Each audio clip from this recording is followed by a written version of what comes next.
Hi Scorpio! Kamusta? Welcome back to Pinay Angel Tarot. This is your extended reading para sa mga Scorpio kasi maraming views nitong nakaraang monthly reading ninyo kaya kayo may extended reading guys. Kamusta kayo mga Scorpio? Actually para to sa June, July. So, tingnan natin ang energies na connected kay Scorpio ngayon. Siyempre, love reading. Maaaring may mensahe din sa career nyo. Depende kung anong cards ang lalabas. Comment present para alam ko andyan kayo. And the more na nagko-comment kayo, the more na nasasagap natin yung energies nyo. Okay, so tingnan muna natin yung unang mga oracle messages. Rejoice and cherish. Wow, very positive cards. Mukhang sobrang saya nitong connection na to. May dalawang hearts. Sineselebrate nyo itong connection ninyo. Embrace your loving connection and rejoice. Cherish your relationship. Ano lang, magaan lang. Nagagawa nyo kung ano yung gusto nyo. Na-enjoy nyo yung relationship nyo. Or yung connection nyo. Next card, communication is key. You are good enough. Full Moon in Virgo. Alam mo, sa totoo lang, lumabas na to nung nakaraang love message. So, panoorin nyo yun kung hindi nyo pa napapanood, baka resonate kayo mga Scorpio. So, ang sabi dito, kailangan ng pag-uusap. Kasi, ang dami mong tanong sa taong yan. Kulang sa pag-uusap. Pag napag-usapan ninyo, mukhang magiging okay din naman. You are good enough. Yung iba kasi sa inyo guys, merong insecurities or merong feeling na parang minamaliit mo yung sarili mo, something like that. Kaya sinasabi na hindi yan totoo. Hindi yan totoo kasi good enough ka. Okay, so from the tarot, kuha din tayo ng mga cards. So wait lang guys, ready ko lang yung mga cards niya.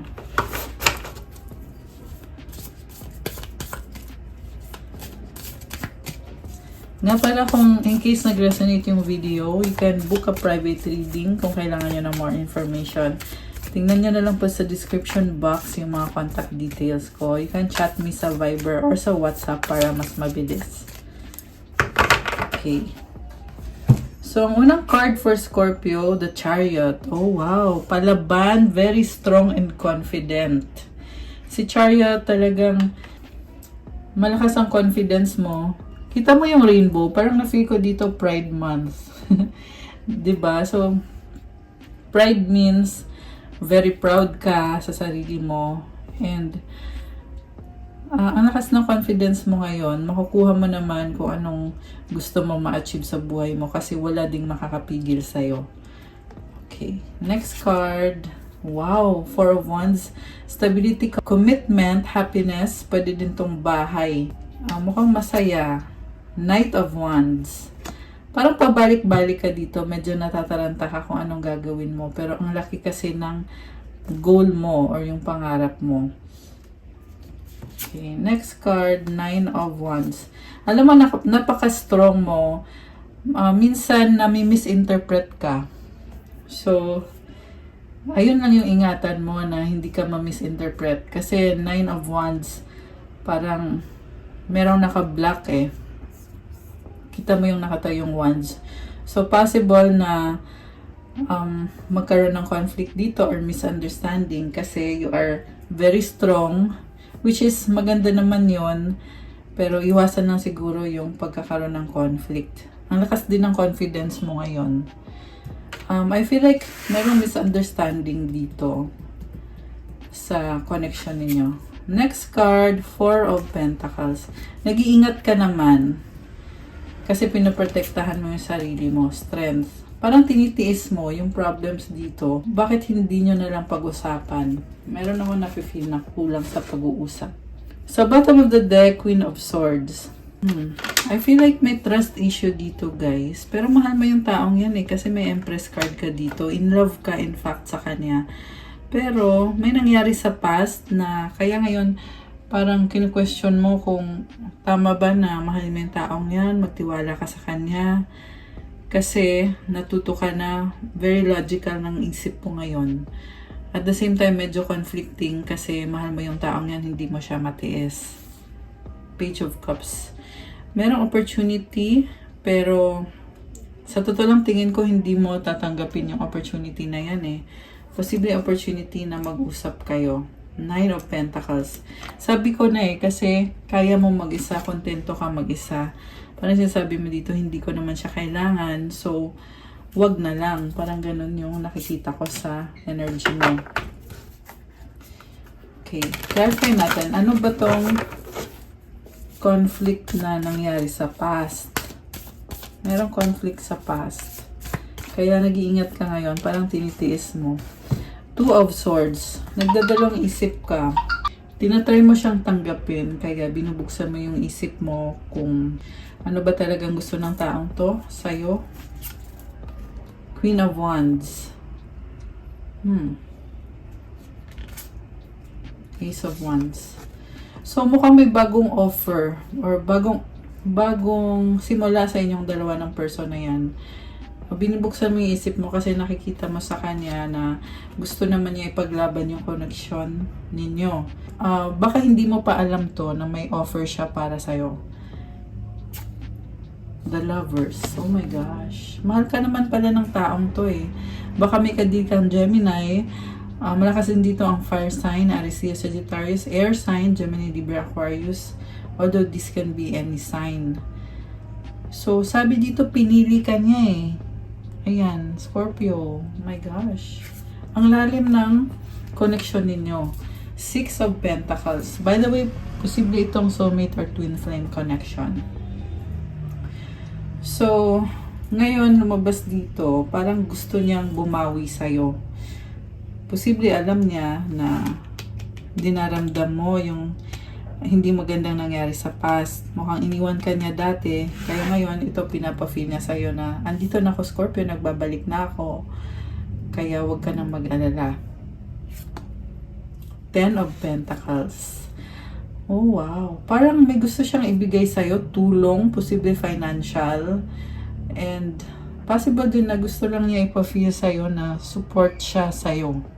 Very supportive sa'yo itong person na to. And may legacy, mukhang komportable na kayo sa isa't isa. May bahay din dito. Yung iba sa inyo ay may anak. Okay. Seven of Wands, the Fool. So, nakafocus sa sarili. Sino tong nakafocus sa sarili? I feel like ito yung person mo eh. Nagsiset siya ng boundaries. Pero nahihirapan siya. Bakit siya nahihirapan?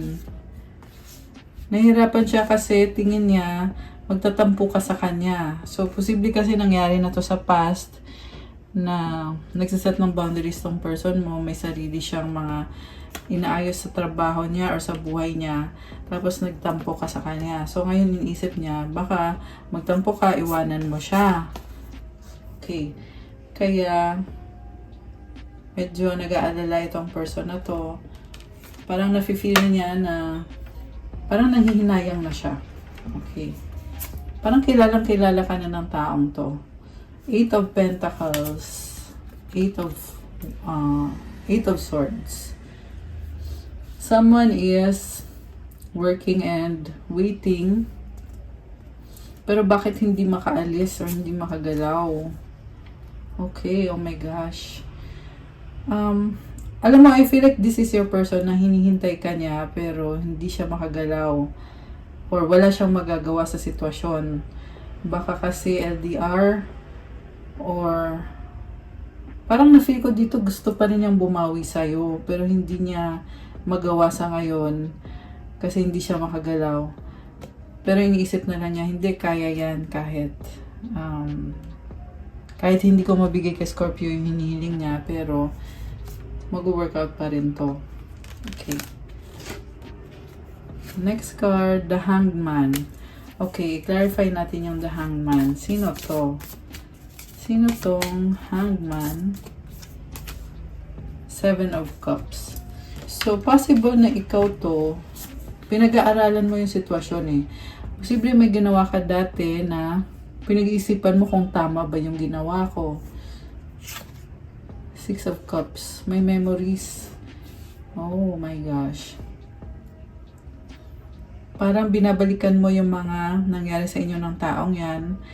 At tinitingnan mo din kung anong problem dito. Pero hindi mo naman kayang iwanan tong taong to kasi may mga memories kayo. 6 of Cups. Nagkikare ka din sa kanya. Sobra ka nagkikare sa kanya. Okay. Bakit biglang nagkaganyan si Scorpio? Tingnan natin. Kasi parang iniisip mo yung nangyari sa past. Ano kaya yun? Oh my gosh. 3 of Swords. The Devil. Knight of Cups. Stress, no? Merong stress. So, nasi-stress ka. Mukhang kailangan ma-let go tong stress na yan. Umiiwas ka eh. 7 of Swords. Ace of Swords. Okay, umiiwas ka. Parang ayaw mong madamay siya sa stress mo or sa problem mo. Oh, ayan. Hanging, overthinking. Okay, so sobra kang nag-aalala. Ano kaya itong sinistress ni Scorpio? Parang sinasabi dito, kailangan mo siya, pero hindi mo sinasabi yun. Kasi parang in-expect mo na dapat alam na niya or dapat siya ganun din yung mga feel niya sa'yo. Pero mukhang hindi yan yung nangyayari. Kaya ka nag-aalala na feeling mo wala siya or feeling mo iniwan ka niya. At magkakaroon din ng pag-uusap dito. Okay, ano yung pag-uusap? Queen of Cups. So, okay ka naman dito. Malakas naman ang confidence mo. Waiting and dami mo kasing pinaplano or dami mong pangarap.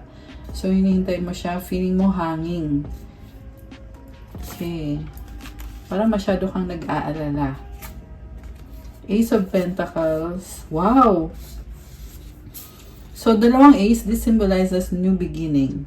Okay naman pala eh. Ayan, okay naman. Pero kaya ka din nakaka-feel na parang andun yung takot, yung kaba.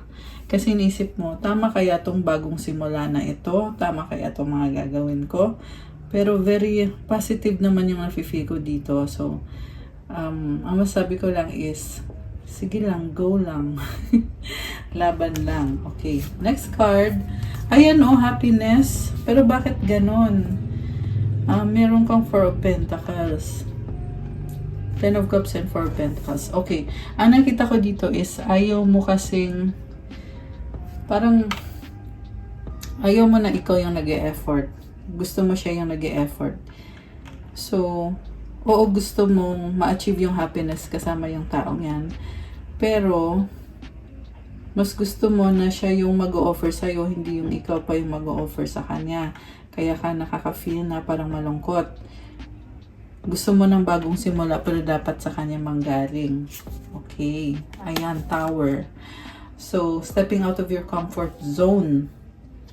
Okay, so parang na-feel ko dito, ang daming pagbabago na kailangang mangyari sa connection ninyo. Medyo napipressure ka. Okay, napipressure ka. The world, ending sa new beginnings. Again, transformation na naman to. Kasi you are stepping out of your comfort zone. Sunod-sunod na pagbabago to. Eh, parang ayaw mo ng ganun eh. Gusto mo chill ka lang. No, Scorpio. Kaya ito parang natataranta ka. The Magician and the Star. Pero sa totoo lang, pag nangyari na to, magkakaroon ng reconciliation. 2 of Cups. Kasi ang ganda ng cards na to. Ready ka na. Magician and the Star means wish granted. 2 of Cups means love, reconciliation. Magiging mahirap, pero sa dulo makukuha mo yung target mo. When it comes sa love to guys ha, very favorable sa'yo yung mga energies na lumabas. Nagmamadali si Scorpio. Nabibigatan ka na eh. Parang inisip mo dito, tapusin na natin kung ano man tong disagreement between sa inyong dalawa kasi nabibigatan ka na. Siguro take it easy. Kasi parang ikaw yung nagmamadali, yung person mo hindi masyado. Okay, pero titingnan natin guys. I-clarify natin. So, merong Page of Swords, stalking. So, inobserbahan mo siya eh. Talagang hinihintay mo siya. Okay, pero gusto kong tingnan yung energy ng person ni Scorpio. Ano bang feelings ng person ni Scorpio? Kung si Scorpio nagmamadali. Okay, 7 of Pentacles. Si person mo, nag-effort naman siya sa inyo, pero feeling niya hindi pa sure kung yung effort niya sa'yo, magtatagal ba yan or magbubunga ba yan. Kaya nag-iisip din siya, magsistay ba ako kay Scorpio or iiwan ko na ba siya. Pero, pinaghirapan niya to eh. So, I feel like hindi niya basta-basta tatalikuran yan. King of Pentacles, gusto niya lagi ka andyan. Kahit na siya naman ang focus niya is kaperahan niya, career niya. Pero, nagki-care sa'yo to eh. Energy din ng tatay ito. So, parang, may pagka-father figure yung nakikita ko dito. So, sobra siyang nag-aalala sa'yo, nagki-care sa'yo. Parang gusto niya na i-guide ka niya. 9 of Cups and the Queen of Pentacles. So, si person mo, overall, masaya na siya, kontento na siya. Maparaan naman pala tong person na to eh. Yung nga lang, mukhang focus na talaga is finances niya. So, siguro feeling mo na napapabayaan ka na niya. Pero sa totoo lang na feel ko talaga dito yung pagkikare niya sa'yo, Scorpio. Na parang, halos parang nanay. Lalaki man siya o babae, ganun siya mag-care sa'yo. Iniisip ka niya. Siguro feeling mo napaka-selfish niya kasi puro trabaho or puro sarili lang niya. Pero, sa part naman ng taong to, pag okay na siya, babalikan ka niya or aalagaan ka niya. Ganun yung nakikita ko sa person mo ngayon. Mabagal yung movement niya. Mukhang busy din tong taong to eh. Knight of Pentacles and the Two of Pentacles. Multitasking. Possible na LDR. Kung hindi man LDR to, juggling siya eh. So, sinasabi sa akin dito na, oo, gusto ka ng taong to, pero hindi lang ikaw ang priority niya. Ayan. Yun yung lumabas dito, which is masakit na katotohanan. 'Di ba? Pero tingnan natin yung next card. 3 of Cups. Ayun. Possible kasi guys na merong mga tao sa paligid niya. Pwede yan family niya or kaibigan niya. Kaya hindi 100% ang focus ng taong to sa'yo, which is nagkukos ng pagsiselos, di ba? Okay. So, tingnan pa natin. Ano ba talagang gusto ng taong to kay Scorpio? Kung busy naman siya, di ba? Ba't niya sasayangin ang oras ni Scorpio? 6 of Wands. Gusto niya ay magkaayos kayo. Gusto niya makisama sa'yo. Kahit hindi niya nabibigay ang lahat sa'yo, pero gusto niya na in good terms kayong dalawa. Mukhang may nakita ko na mahalaga sa kanya yung reputasyon niya. So, ewan ko kung paano yan nakaka-apekto sa connection ninyo. The Hermit, pinag-aaralan niya mabuti. Medyo selfish itong person mo, no? Pero mahal ka naman niya. Dito yung King of Cups. May mga problems din siya. Pero tinitiis niya. Process of healing siya ngayon. Kita mo merong nakahiga. So, kaya siguro feeling mo, bakit parang dead ma ako ng person ko? Hindi niya ako pinapansin, wala siyang time sa akin. Pero, ang nakita ko ditong dahilan is because on the process of healing siya. So, maaaring may nangyari sa buhay niya na yun yung tinutry niya ayusin. Kasi sarili yung nakikita ko eh. Nakafocus siya sa sarili niya. Okay. King of Wands. Oh. Death. Page of Wands. Oh my gosh. Alam mo, nagka-problema na malaking problema itong person na to. Kita mo from King of Wands, nagbago. Andito yung Death. Tapos ngayon, Page of Wands na lang siya. So, mukhang mayroong problema itong person na ka-deal mo, Scorpio. Kaya, yan din yung dahilan kung bakit nakafocus siya sa sarili niya. At the same time, nafe-feel ko sa kanya na gusto niyang ilaban pa rin yung sa connection ninyo. Matagal na nga niyang pinaglalaban eh. Ayan. Matagal niyang pinaglalaban yan. Sa bottom of the deck, Temperance. patience.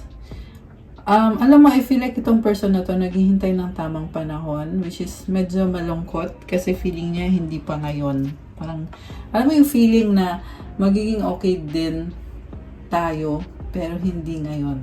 Kaya ko sinabi na malungkot. Okay, pero it's a card of patience and also, meron kang assurance na mangyayari at mangyayari yung pinapangarap ninyo. Mangyayari at mangyayari talaga to. Hindi lang alam yung timing kung kailan. Okay, pero darating yan. Okay, tumalon.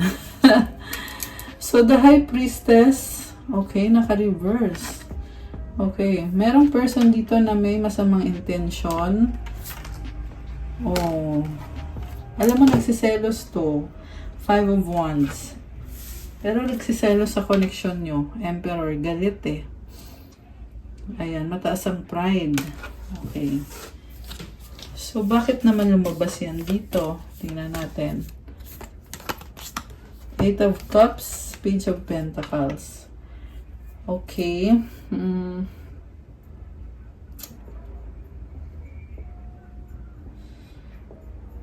Mukhang dahil sa energy na to, dahil sa conflict na nangyayari sa life ng person mo, kaya pinipili niyang tumalikod or pinili niyang tumalikod at unahin yung sarili niya. Nagpaka-practical lang talaga siya. 3 of Wands, waiting. Okay. So, tingnan natin anong outcome dito. Anong outcome ng connection na ito para kay Scorpio? 10 of Swords, the Moon, the Wheel of Fortune, King of Swords. Wow! Ending sa new beginnings, expansion and growth. Alam mo, sa totoo lang may achievement dito, Scorpio. And meron kang clarity of mind kasi may King of Swords ka dito. So, ibig sabihin, naiintindihan mo yung mga nangyayari. Logical, yung isip mo, pinag-aaralan mo. And ito na nga yung ending, oh. May problem na magtatapos. Pero tahimik ka lang eh. Hindi ka nagsasalita. The Moon.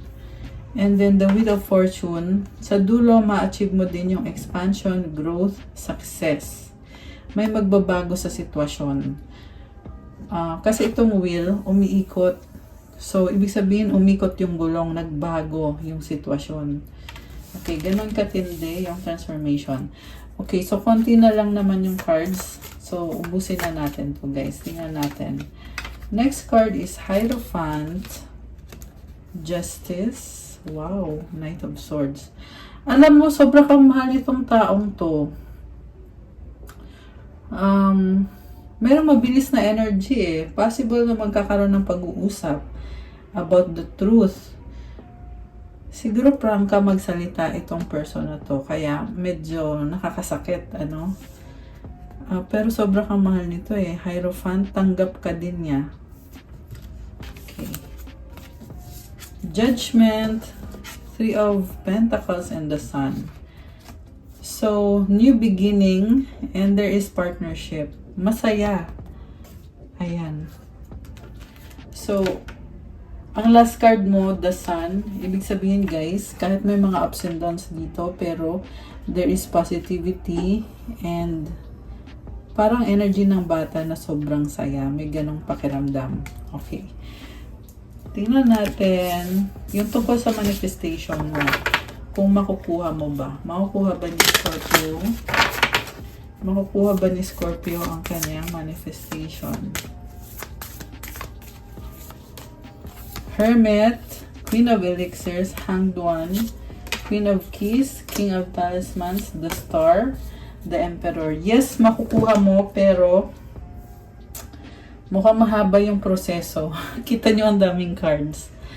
Kasi magsisimula ka from scratch. Hermit yung pinakauna mong card eh. So mag-isa ka dito. Deep contemplation tungkol sa mga pangarap mo sa taong mahal mo. Queen of Elixirs. The Hanged Man. Queen of Keys. Pinag-isipan mo yung mga naging problem nyo dito. King of Talismans. Gagawan mo ng paraan. The Star. Kasi pangarap mo siya. At nakikita ko na ikaw yung mag-e-effort dito, the Emperor. So, siguro dun ka nahihirapan kasi ikaw yung gumagalaw eh.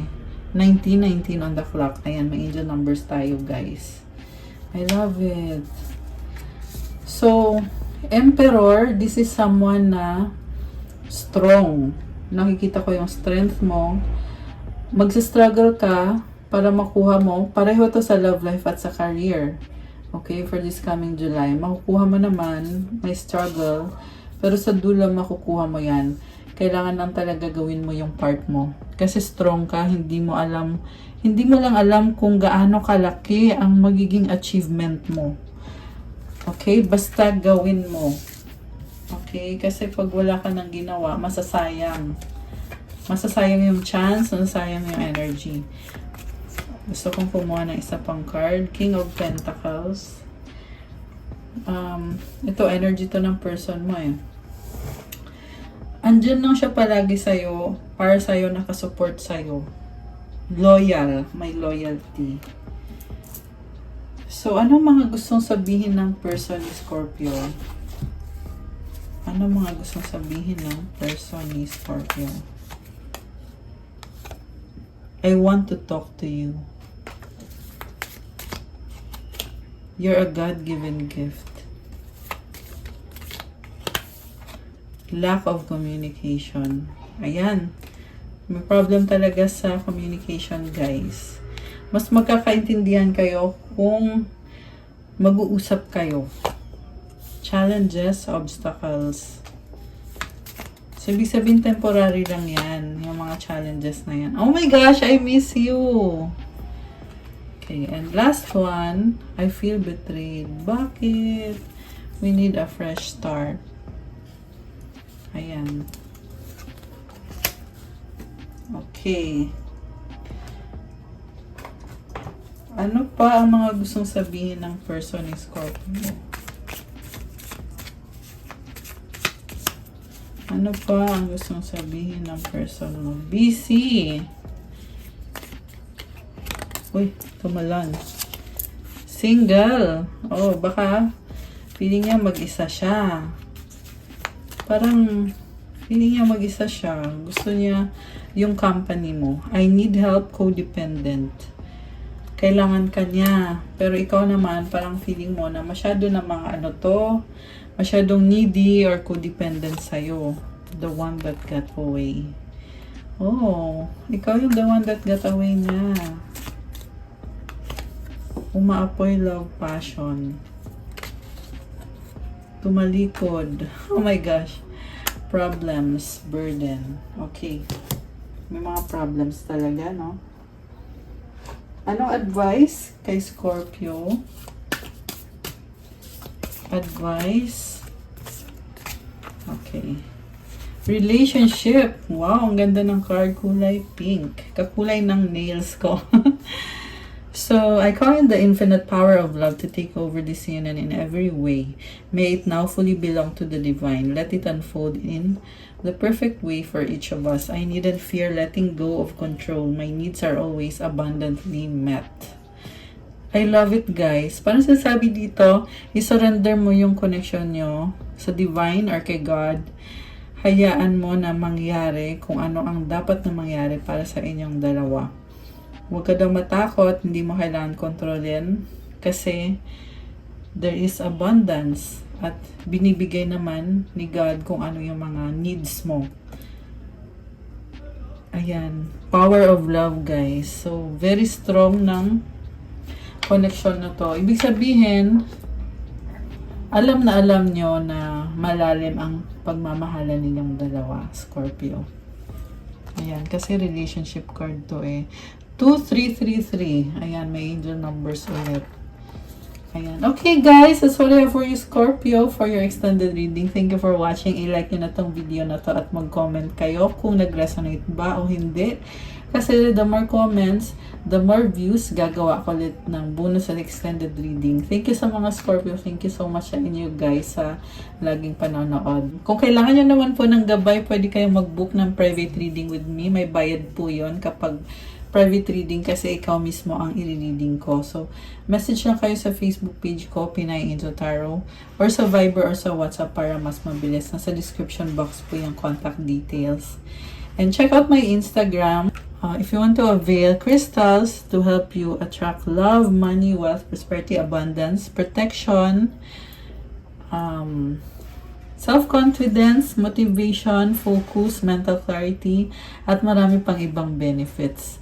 Lahat po ng crystals ay meron yung special mantras and prayers specifically para sa'yo. So, tingnan nyo na lang po dun, guys. Thank you, Scorpio! Have a good day or night. God bless, stay safe. Love you guys. Bye!